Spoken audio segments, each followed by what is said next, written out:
scratching once more. "Hi, I'm back again. Don't worry, the ambulance is on its way. It won't be long now, and I'm not going anywhere. I need to know where you're hurt, though. Can I check?" "Okay," came the voice through clenched teeth. "Can you do me a favor first, though, please?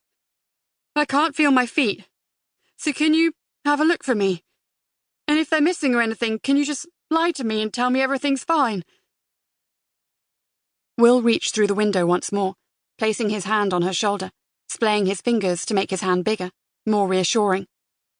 "Everything is fine," he said. "We're in about a foot of water, though, and bloody freezing water at that. I'm hoping that's the problem." "Okay, I can go with that," she whispered. Will was silent for a moment, adjusting his footing to stop the ferocious ache that was developing in his calves.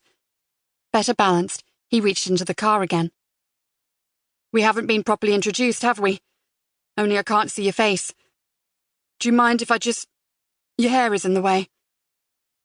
He tentatively tried to move aside the curtain of copper curls that separated them. "You'll have to tie it back," came her voice. "Believe me, it's the only way. Just grab a handful and scoop it round the back and then tie it like two ends of a rope." Will followed her instructions. "Thank you," she whispered again. "That's much better." Will still couldn't see her face properly, thrust downwards as she was, but he had the impression of slight features and pale skin. She moved slightly to turn her head, eliciting a sharp hiss. "Christ, that hurts." "Don't move, okay? You need to stay still. I think you might have hurt your neck." "Really?" she said sarcastically. "Actually, I think it's my collarbone. And my arm. I heard something snap. It might have been the car, of course, or it might have been me." She trailed off, shoulders starting to shake now as emotion welled. "I'm sorry. I'm being incredibly rude. I don't know what's the matter with me."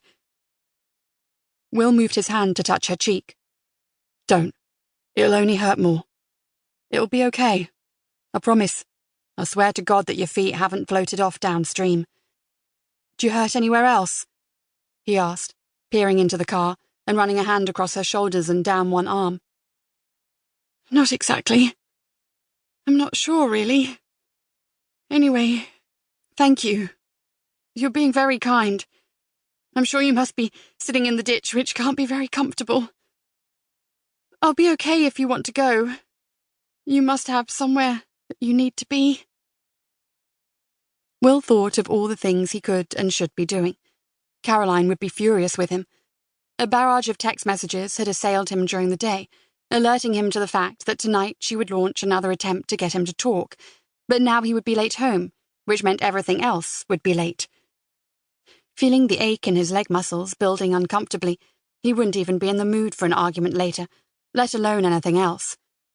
Not that that would make any difference. "Know where I need to be," he replied lightly. "I'm here for the duration. I might even have to start telling you my life story soon, like they do in films, just to make sure that you don't slide into unconsciousness." "You could, but you might be really boring. Would you want to take the risk that this might cause me to slide into unconsciousness?" "You have a point there," Will agreed. "I could beef it up a bit, invent a few things. Although actually, I'd lay money on the fact that you've never met a sword swallower from Barnsley before, and especially not one that's run away from the circus." "Liar. That's never a Yorkshire accent."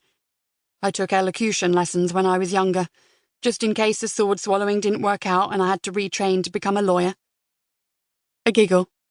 "Are you a lawyer?" "No, I lied about that too. I'm a teacher." "I think I liked it better when you were a sword swallower." "So did I." Will stopped for a minute, listening, a faint wailing growing steadily stronger.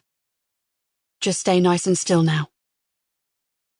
It was nearly 3 hours later when Will pushed open his back door, praying that Caroline wouldn't be waiting in the kitchen. He needed a little space to acclimatize, time to get his head beyond what had happened tonight and the thoughts that had chased around it on the drive home. They'd had to cut the roof off the car to get the woman out.